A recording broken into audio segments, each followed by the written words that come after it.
তুমি কি জানো পৃথিবীর সবচেয়ে বড় জঙ্গলের ভেতরে একসময় এমন এক সভ্যতা ছিল যারা নিজেরাই মাটি তৈরি করত, জঙ্গলকে নিয়ন্ত্রণ করত, আর তারপর হঠাৎ করে অদৃশ্য হয়ে যায়। অ্যামাজন রান ফরেস্ট শুধু গাছের জঙ্গল না, এটা একটা হারিয়ে যাওয়া ইতিহাসের ভান্ডার। এই জঙ্গলের ভেতরে এখনও লুকিয়ে আছে এমন সব রহস্য যা বিজ্ঞানীরাও পুরোপুরি বুঝে উঠতে পারেনি। আজকে এই ভিডিওতে আমরা ধীরে ঢুকবো সেই জঙ্গলের অন্ধকারের অতীতে আর জানবো অ্যামাজনের সেই অজানা ইতিহাস যা তোমাদেরকে অবাক করে দেবে। পৃথিবীর সবচেয়ে বড় এবং সবচেয়ে রহস্যময় প্রাকৃতিক বনভূমিগুলোর মধ্যে অন্যতম হলো অ্যামাজন রেন ফরেস্ট। আমরা অনেক সময় জঙ্গল বলতে শুধু গাছপালার একটি বিশাল এলাকা কল্পনা করি যেখানে হয়তো কিছু বন্য প্রাণী বাস করে, কিন্তু অ্যামাজন রেন ফরেস্ট আসলে তার থেকে অনেক কিছু বেশি। এটি একটি সম্পূর্ণ জীবন ব্যবস্থা, এটি জটিল ইকোসিস্টেম যেখানে গাছ, প্রাণী, পানি, মাটি এবং বাতাস সব কিছু একসাথে মিলে একটি ভারসাম্য তৈরি করে রেখেছে। এই বিশাল বনভূমি মূলত সাউথ আমেরিকার উত্তর অংশ জুড়ে বিস্তৃত। প্রায় 5.5 মিলিয়ন বর্গ কিলোমিটার এলাকা জুড়ে ছড়িয়ে থাকা এই জঙ্গল পৃথিবীর সবচেয়ে বড় ট্রপিক্যাল রেনয় ফরেস্ট। এই জঙ্গল মোট 9টি দেশের মধ্যে বিস্তৃত, যার মধ্যে সবচেয়ে বড় অংশে রয়েছে ব্রাজিলে। এছাড়াও আরও 8টি দেশে বিস্তৃত রয়েছে। এই কারণে অ্যামাজন শুধু একটি দেশের সম্পদ নয়, বরং এটি পুরো পৃথিবীর একটি গুরুত্বপূর্ণ প্রাকৃতিক সম্পদ। যদি তুমি কল্পনা করো একটা এমন জায়গা যেখান থেকে তোমার চোখ যত দূরে যাবে শুধু সবুজ গাছই দেখতে পাবে, চারপাশে অদ্ভুত পাখির ডাক, অজানা প্রাণীর শব্দ আর ঘন অন্ধকারের মধ্যে লুকিয়ে থাকা অসংখ্য রহস্য, তাহলে তুমি অ্যামাজন জঙ্গলের একটা ছোট্ট ধারণা পেতে পারো।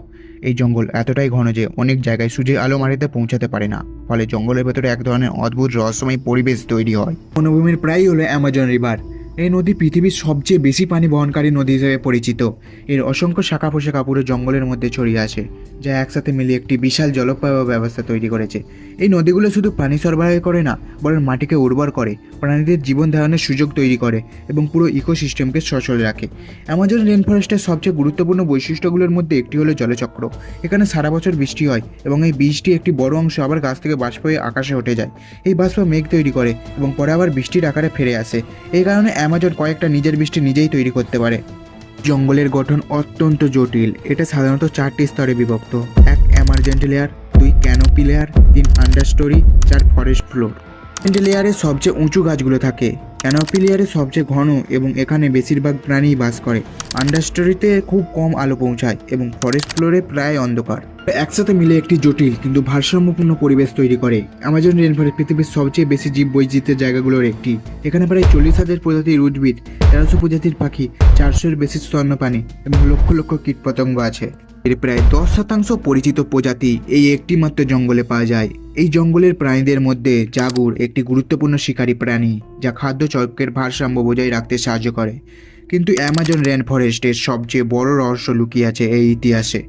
অনেক বছর ধরে বিজ্ঞানীরা মনে করেন এই অঞ্চলে বড় কোনো সভ্যতা গড়ে ওঠে নাই, কারণ এই জঙ্গলের পরিবেশ এতটাই কঠিন যে এখানে স্থায়ীভাবে বসবাস করা প্রায় অসম্ভব বলে মনে করা হতো। কিন্তু আধুনিক গবেষণার ধারণাকে সম্পূর্ণভাবে বদলে দিয়েছে বিজ্ঞানীরা। অ্যামাজনের মাটির নিচে এমন কিছু প্রমাণ পেয়েছে যা দেখায় যে হাজার হাজার বছর আগে এখানে উন্নত মানব সমাজ ছিল। তারা খুঁজে পেয়েছে পুরনো রাস্তা, বসতি কাঠামো এবং কৃষিকাজের চিহ্ন। কারের মধ্যে সবচেয়ে গুরুত্বপূর্ণ হলো টেরাপিটা, এক ধরনের কালো উর্বর মাটি যা মানুষের তৈরি। এই মাটি তৈরি করা হয়েছিল জৈব বর্জ্য, কাঠকয়লা এবং অন্যান্য উপাদান দিয়ে। এটা এতটাই উর্বর যে আজও সেখানে গাছপালা ভালোভাবে জন্মায়। এই সভ্যতা কোথায় হারিয়ে গেল? অনেক বিজ্ঞানীরা মনে করেন ইউরোপের আগমনের পর ছড়িয়ে পড়া রোগ এই সভ্যতা পতনের অন্যতম কারণ। এজ অফ এক্সপ্লোরেশনের সময় ইউরোপীয়রা এই অঞ্চলে আসে এবং তাদের সঙ্গে আনা রোগ স্থানীয় মানুষের মধ্যে ছড়িয়ে পড়ে। অ্যামাজন রেন ফরেস্ট শুধু অতীতের জন্যই গুরুত্বপূর্ণ না, এটি বর্তমান এবং ভবিষ্যতের জন্যও অত্যন্ত গুরুত্বপূর্ণ। এটি পৃথিবীর জলবায়ু নিয়ন্ত্রণের বড় ভূমিকা রাখে। জানি বর্তমানে প্রায় 400-এর বেশি আদিবাসী গোষ্ঠী বাস করে। তারা প্রকৃতির সাথে মিলেমিশে জীবনযাপন করে এবং তাদের জ্ঞান বিশেষ করে ঔষধি গাছ সম্পর্কে। বনভূমি চিকিৎসা বিজ্ঞানের জন্যও গুরুত্বপূর্ণ।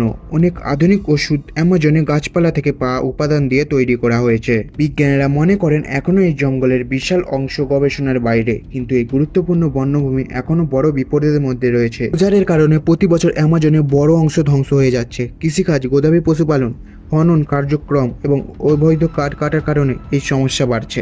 আগুন লাগার একটি বড় সমস্যা। অনেক সময় মানুষ ইচ্ছাকৃতভাবে আগুন লাগায়, যা পরে নিয়ন্ত্রণের বাইরে চলে যায়। যদি আমরা গভীরভাবে চিন্তা করি তাহলে বুঝতে পারবো অ্যামাজন রেন ফরেস্ট শুধু একটি জঙ্গল না, এটি একটি জীবন্ত ব্যবস্থা যা পুরো পৃথিবীর সাথে যুক্ত। আমাদের শেখায় যে প্রকৃতির সাথে ভারসাম্য রেখে চলা কতটা জরুরি। যদি আমরা এই জঙ্গলকে রক্ষা করতে না পারি তাহলে এর প্রভাব শুধু অ্যামাজন সীমাবদ্ধ থাকবে না, বরং পুরো পৃথিবীতে ছড়িয়ে পড়বে। যে বড় সত্যটা হলো আমরা এখনো এই বিশাল জঙ্গলের সব রহস্য জানি না। হয়তো এই জঙ্গলের গভীরে এখনো লুকিয়ে আছে নতুন প্রাণী, নতুন উদ্ভিদ, এমনকি এমন কিছু তথ্য যা ভবিষ্যতে আমাদের পৃথিবীর সম্পর্কে ধারণাকে সম্পূর্ণ বদলে দিতে পারে। ভিডিওটি ভালো লাগলে অবশ্যই লাইক করে চ্যানেলটিকে সাবস্ক্রাইব করুন, আর কমেন্টে কে কোথা থেকে দেখছেন তা অবশ্যই লিখে যান।